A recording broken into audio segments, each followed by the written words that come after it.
আসসালামু আলাইকুম। আমি আজকে রান্না করছি ফুললি।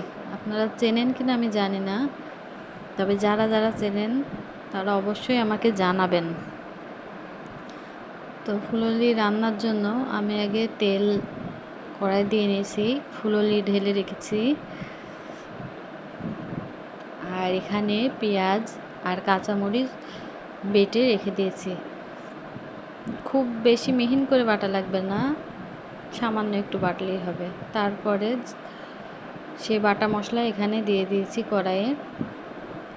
একটু হলুদ, একটু ধনে গুঁড়া, একটু লবণ, একটু হলুদ গুঁড়া দিয়ে দিয়েছি। দিয়ে একটু ভালোভাবে নাড়াচাড়া করে নিলাম।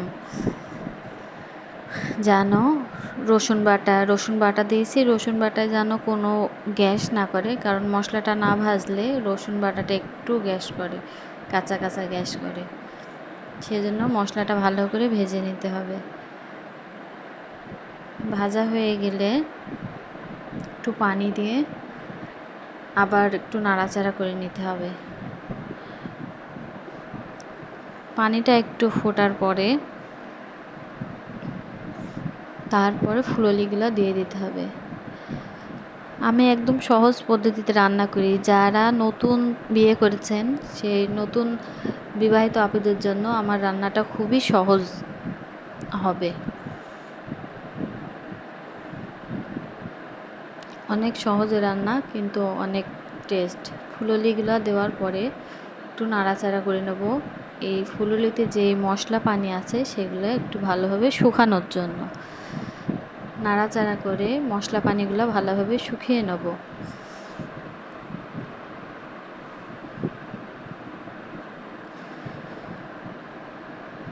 শুকিয়ে নেওয়ার পরে একটু পানি আগে থেকে রেখে দেব, যেন ফুললিতে দেওয়া যায়।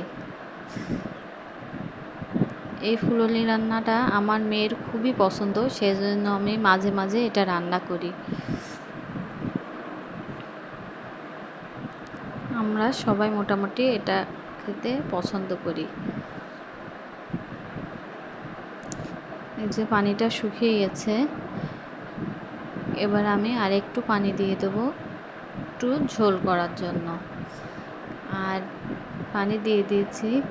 আর এই ফুললিতে একটু ঝোল শুধুই নামিয়ে রাখতে হয়, না হলে পরে আবার পানি টেনে নেয়।